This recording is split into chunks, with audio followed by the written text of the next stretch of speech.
Yo, what's going on people? It's your boy Ape Huncho, back at you again with another video. And so for this next one, we've got to head up north to Liverpool, where recently two gangs have been going back and forth with each other, which has resulted in a teenager being hit in a drive-by shooting. Now from reports, it doesn't make it clear who one of the two gangs are, but the Kirkstone Riot Squad, or KRS for short, have been named as one of the gangs involved in this back and forth. So for my viewers from Liverpool, you'll more than likely know who this unnamed gang is. But the KRS, for people who don't know, are from Litherland, which is roughly 5 miles from Liverpool city centre. And over the past couple of years, they've made headlines as the gang has been linked to various murders, shootings, stabbings and general organised crime, with a source saying that the gang's activities originally started from parents being drug addicts and the gang members had no role models to look up to other than older drug dealers, so it basically became a domino effect of young teenagers grouping up to form this violent gang. In 2017, the gang first made headlines after they were mentioned in a court hearing because a bar had been closed down after KRS members had been seen posted in there on social media with weapons and drugs. Children as young as 13 were also seen posted in this bar, and so eventually it had closed down. In 2019, an article was posted by the Liverpool Echo which stated that there was a power vacuum after police had arrested all of the leaders of the gang and they were on remand at that point, looking at big jail sentences. Either way though, this would lead us up to the most recent news, which involves an incident which happened quite literally 1 month after that article was written about KRS. On the 21st of September 2019, shortly before 9 PM in the evening, police were called to Markfield Road in Bootle to reports of shots being fired at a property which caused damage to a window, but no one was injured. At the time, an investigation was opened with Chief Inspector Mark Everard saying, "Thankfully there are no reports anyone was hurt during this incident, but we know from previous incidents just how dangerous it can be to discharge a firearm in the street with little or no regard for the people who live there. This was an extremely reckless act, and I would urge anyone who saw or heard anything to please come forward as soon as possible to help us bring the offender to justice." It would have been a day later the police would come out to say that from the investigation so far, police believed that a quote-unquote chubby-faced teenager on a bike was believed to have been the intended target of the shooting. The following July, which would have been this year 2020, the police would come out to say that they had gone on to charge 4 people in relation to this shooting, and those charged were 22-year-old Darren Russell, who is charged with possession of a firearm with intent to endanger life, possession of a firearm, 2 counts of conspiracy to cause grievous bodily harm with intent, and perverting the course of justice. 25-year-old Thomas Jennings was charged with selling or transferring a prohibited weapon and ammunition. Darren Russell's 19-year-old girlfriend Jasmine Beck, who is charged with conspired to cause grievous bodily harm with intent, conspired to cause grievous bodily harm with intent and commit an act or series of acts with intent to pervert the course of public justice. And 24-year-old Simeon Pike, who is charged with possession of a firearm with intent to endanger life or enable another to do so, possession of a firearm and possession with intent to supply a controlled substance, that being cannabis. But just on a quick side note, in December of 2019, 25-year-old Thomas Jennings would go on to plead guilty to possession of a firearm and ammunition without a certificate because police had executed a warrant on his address on October 17th, 2019 in relation to a theft. When they entered the property, they found a loaded firearm hidden inside of a first aid bag in a woman's bedroom. For this, he was jailed for 7 years and 6 months, and of course, as we've just previously explained, in July he would also go on to be charged in relation to the shooting that had happened all the way back in September of 2019. In October of this year though, that being 2020, 3 months after they were all charged in relation to the shooting in 2019, they appeared in court after they pleaded guilty to the charges that were brought against them, but the prosecution said they were looking to drop the charges against 19-year-old Jasmine Beck, and she was granted bail at this hearing until the sentencing hearing. At the sentencing hearing, more in-depth details would emerge surrounding this whole situation, and it's believed a chain of events started at 6 PM, where at the time Amazon delivery driver 24-year-old Simeon Pike had collected 22-year-old Darren Russell up, and the two made various stops including Thomas Jennings' girlfriend's mother's house and Thomas Jennings' address on Minto Close in the Kensington area. They were said to have been cruising about, and at around 8:30 p.m, CCTV cameras picks up two males from a rival gang on a motorbike on Clare Road in Bootle, and these two are actually chasing the van, and one of them is seen jumping off the bike and running up to the van armed with a machete and starts hitting the van. Darren and Simeon would flee the scene, of course, in the van, and they would go to Thomas Jennings' house, where he would give them a Slovakian Grand Power semi-automatic pistol, the same firearm which Thomas would eventually go on to be arrested for in October of 2019 over that theft warrant. Once Darren had armed himself with this firearm, they were now on the hunt for the rival gang. An eyewitness walking a dog said she seen the van travelling along Stanley Road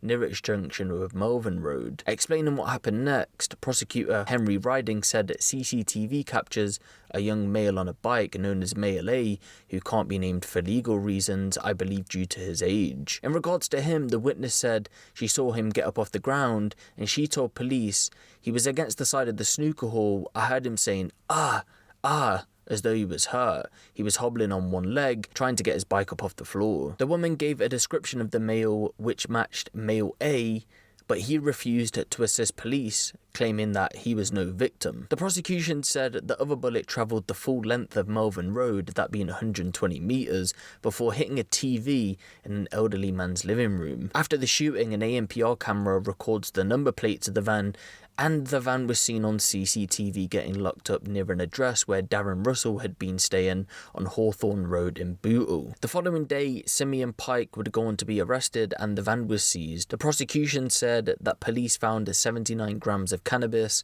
worth around £1,200 in the vehicle itself and in his wheelie bin. Simeon made a no-comment interview, but experts found gunshot residue on the passenger side of the van, which suggested to them that the gun had been held out the window and fired. Prosecution said that the police then analysed the infotainment system, which, cross-referenced with mobile phone data, showed the van cruising around Bootle all evening. It's believed that Darren Russell stopped using his phone earlier on that day, but had contacted Jasmine using Simeon's phone. Jasmine refused to give police the PIN, but after they cracked into the device, it revealed that the call was made. The prosecution would go on to explain that because Simeon was an Amazon delivery driver at the time of the shooting, he had an apparent reason for being both in and driving around the Bootle area for so long as they did. But on October the 3rd, 2019, Darren would go on to be arrested at his home address because he had been wanted over dangerous driving offences, but upon being arrested he blurted out what's happening with Simeon Pike. The prosecution then said significantly, he went on to say something along the lines of, "I was in the van when the rival gang chased him. They stabbed at it with a machete." He also inquired about the status of Male A, asking, quote, "Did Male A go to hospital?" So as you can see, even though Simeon had a reason to be in Bootle because he was an Amazon delivery driver, Darren saying this, of course, links him to what exactly happened. Although Darren claims that police said Male A's name to him and were trying to stitch him up, he also said that any fingerprints or DNA in the van was a result of him smoking a joint in the vehicle, but he never sat in the driver's seat, and also gave a false alibi. But after going on to be arrested and put on remand, he spoke to Jasmine whilst at Dovegate Prison in Staffordshire, and she told him that his dad had been shot twice by the rival gang, of course in retaliation, and the prosecution would go on to say that this was confirmed by police. Transcripts of the conversation have recently been given to reporters, which reads, "Oh Darren, can you understand? I've got so much to tell you." What? Fucking that Friday, fucking the name of the rival gang. Went for your dad, didn't he? And done what? Fucking shot at him twice, but I didn't tell you because I knew you'd get angry. They went right up to the garden on pedal bikes and everything, and went right up to the garden, and it's so lucky that your dad got in there because they would have went right in the house or something. Did they hit him? No, they missed him. Just about, I think. Cheeky, aren't they? Darren had asked if police had attended the address, and when he was told that they did, he started to complain because of his bail application, because his dad's address had been put forward as a suitable address in support of a suggested condition of residence. He then told Jasmine to tell his dad to say nothing to police, before referring to the gang who shot at his dad, saying, "They're just fucking grasses, them. They know I got nicked for male A, and it's because they know I've been nicked for male A, and now they're going to put 2 and 2 together, saying that it was me. Oh. In more detail about this shooting, Jasmine said, apparently they were looking over the fence and everything, and they went, there he is, and he got done twice, and then they got off on the peddlers. What, just pow? Just 2 shots? Yeah. Shitbags, fucking shitbags. Following a general conversation, Darren then asked Jasmine to arrange a revenge attack. He says, have any of me mates asked about me? No. Have any of them tried to ring? Nah, but I want you to get in touch with Alan, yeah? Who's that? Alan Docker. Oh yeah. Tell him what's happened with me dad. Tell him he needs to do me a big favour, man. A favour for a favour. Yeah, okay. Okay, just say who you know I'm on about. His ma lives round the corner from you. Do me a favour. After Darren complained again that the shooting at his dad's home address had messed it up for his bail application and that he won't even be allowed to get tagged there, the conversation returned to the shooting itself, at which point Jasmine told Darren it was male A and male B. Male B has also had his name hidden for legal reasons. She told Darren that one of the pair, probably male A, had set up an alibi for the shooting itself before the conversation continued. Little male A, it was little male A, yeah? Yeah, and male B, but it doesn't matter because one of them are gonna drop and I'm in here. Just make sure you get in touch with Docker. Yeah, I know, but I don't want you doing that shit anymore. But I won't. Docker will do it for me right now. Docker will go around and... Inaudible. Docker will go around to male A's Mars right now and rig it for me. Right now if you made the phone call on my mother's life right now. Inaudible. Male A's Ma. Because that's where he lives. They just shot at me dad, Jasmine. I know. They just shot at me dad, yeah? So I'll go and shoot at their mum. You know what I mean? The court heard that Jasmine complained further, saying, I just want a normal boyfriend and I don't want you doing that. But that didn't stop her from trying to contact Alan Docker to carry out Darren's instructions, and after calling Alan, she called Darren again, where the conversation goes, I rang it today, didn't I, for you? And like, I rang back once. I got off the phone because he left a text saying no credit. And I rang it and I was like, blah, blah, blah, is this Docker? And he was like, yeah, but it was the little one. He's like the big one. Which one's his son? Yeah, was his son. Yeah, well, he said he's got a 10-year stretch or something like that. He's gone to jail. Oh God, what the fuck, man. Henry Riding prosecuting said Alan Docker was actually a man named Alan Daniels who hadn't been in jail for 10 years, but had been remanded into custody 3 days prior. This was over an armed robbery at a farm in the Ormskirk area where 4 offenders, each armed with a shotgun, forced entry into a victim's home and kneecapped him. The prosecution said in regards to that case, as the other offenders searched the house looking for things to steal, Alan Daniels, aka Alan Docker, remained with the victim and in the course of stealing a gold bracelet from his wrist, shot him again in the foot, resulting in life-changing injuries. The court heard that Alan admitted conspiracy to rob, having a firearm with intent to commit an offence, and wounding with intent, and is currently waiting his sentence at the conclusion of a trial of the other suspects in January 2021. In relation to the firearm used in the drive-by shooting though, again it said that it was the same gun that Thomas Jennings had been jailed for in December of 2019. The prosecution explained that on the 17th of October 2019, police raided Thomas's house where they found the loaded gun hidden in a first aid bag on a wardrobe which had Thomas's DNA on it. The 9mm Slovakian Grand Power self-loading pistol had been converted from a blank firing gun with a replacement barrel and threaded muzzle suitable for a silencer. Darren's DNA was also found on the weapon, which again was found to be the same gun used in the drive-by. However, both Jasmine and Thomas denied any involvement in the drive-by shooting, but soon after, Darren and Simeon admitted to possessing the gun with intent to endanger life, while Simeon also admitted to possession of cannabis with intent to supply, and Darren also admitted to encouraging or assisting offences.